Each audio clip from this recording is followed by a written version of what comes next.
There's so many places of pain that we conveniently tuck away and we don't talk about. So if you've ever had a miscarriage, you've ever adopted a baby out, and you're the birth mom and you don't know how to process that, we have an amazing guest. Tina and her husband owned Legacy Adoption Agency, and we are in partnership. We're wonderful friends, and we trust them. They highly, highly come recommended from the positive experiences, both on the birth mom side and the adoptive side. So we wanted to, just put it out there that she made a great point. A lot of videos are toward the adoptive family that are longing for that child to feel like home and complete their family. But what about the side for the moms, whether you've ever told anybody or not? Maybe you had an abortion, a miscarriage, maybe you've adopted out your child. And we just want you to know we see you. That you're really important, you're valuable, and this is absolutely a safe conversation where you're not going to be judged. Your choice was exactly what you needed to do in that season of your life. And we love adoption. And we honor all the parents that make that choice, and please choose Legacy Adoption. You know, I personally know them and can tell you great things.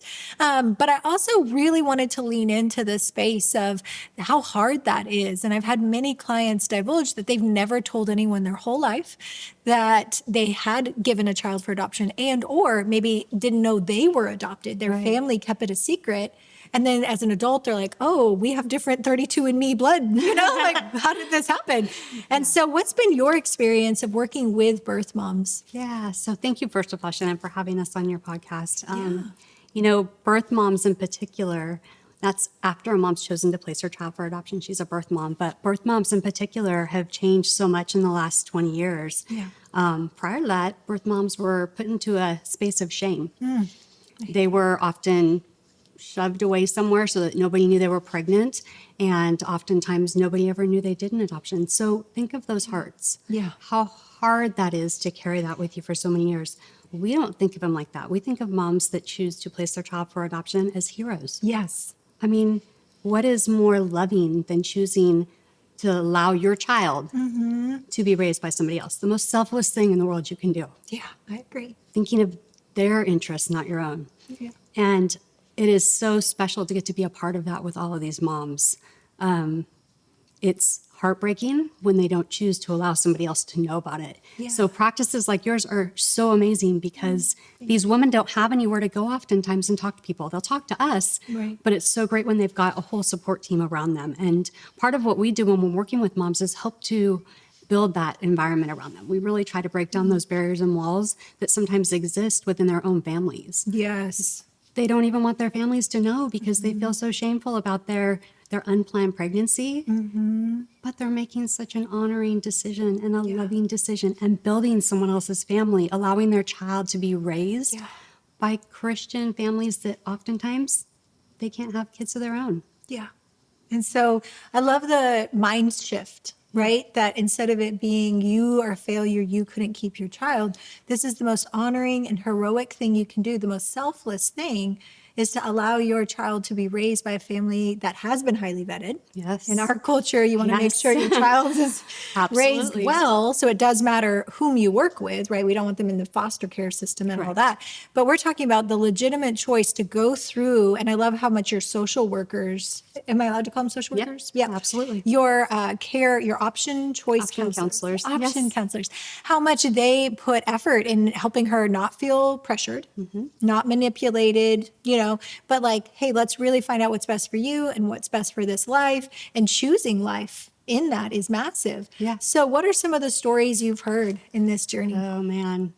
You know, there's so many joyful stories. There's so many stories of absolute pain that women go through. And it's understandable because number one, they found out they were pregnant when they probably didn't want to be. But then number two, they oftentimes don't have anybody around them that they feel like they can share that moment with. And so when I was pregnant and had kids, I had my whole family around me celebrating me. Well, that's what these women need too. So, you know, one of the stories that comes to mind that is just one of my favorite stories to share, and it's one from probably about, 8 years ago now. We had a mom that when she called in, she was living on the streets, literally Yeah. trying to find a couch every night, couch surfing. And she was using meth. She was working in card rooms, trying to make money by playing games and not living a very good life, prostituting herself from here and there and doing what she could to Just make, to survive. just to survive. Yeah, Exactly. for sure. She had had a daughter, and that daughter was now being raised by her father. She had had a couple of abortions, and so she had a lot of shame in her life, and she knew she didn't want that again. Yeah. So when she reached out and she got connected with us, we helped to put her into safe housing so that for the remainder of her pregnancy, she had a safe place to go every night. She had food every evening. She was not the nicest person to us. She was going through withdrawals. She was going through her own guilt from prior things in her life. She was going through loss, even though she had not yet chosen adoption to move forward. But we stood by her. She would cuss us out. She would not call us back. She would disappear for days. Yeah. We were constantly there every single time she came back to us. Wow. And so we helped her get to the point of choosing a family and ultimately choosing adoption. Within 2 days of having the baby, right after she signed her paperwork, she went into congestive heart failure. The methamphetamines was too much for her heart. Oh, no. And so she had nobody. We were there by her side with the pastor at the hospital, praying over her, being there with her.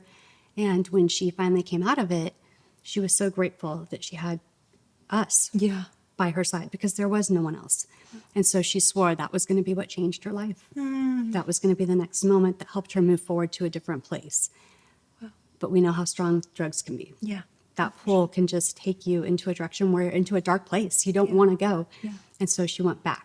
And probably about 2 years later, she called me and said, Tina, I've owed you this call. I want to let you know I'm clean.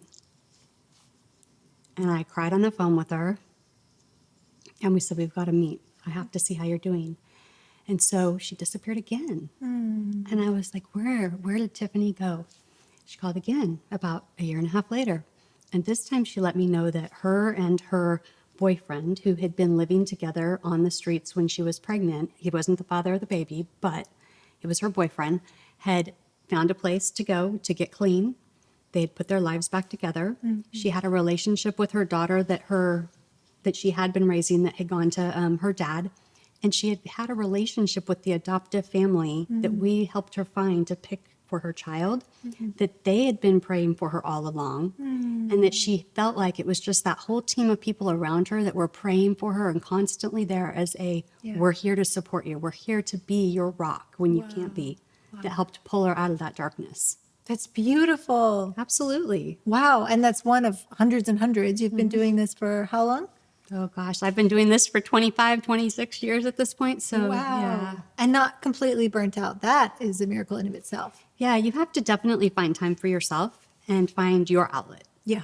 You know, these stories are heavy, but they're also things that can be motivators and help keep you feeling like, God, my life has a purpose. I'm here not just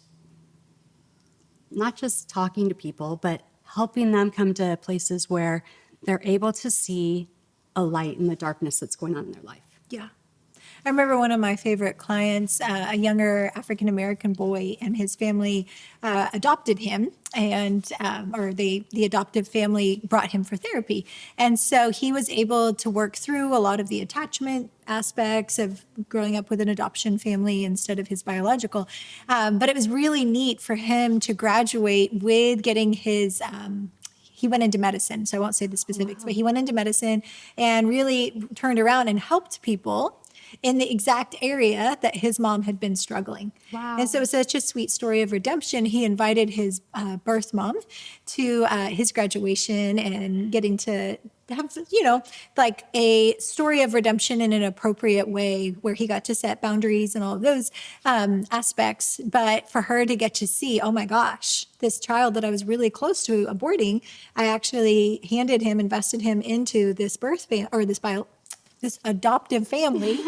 And it wasn't always peaceful and easy. And the boy worked really hard in therapy, and the family worked hard on the attachment and helping that to be secure for everybody, and everybody get to have a voice. So to get to see those stories, that it's so scary to go, oh my gosh, I'm letting go of my child. Are they going to do a good job?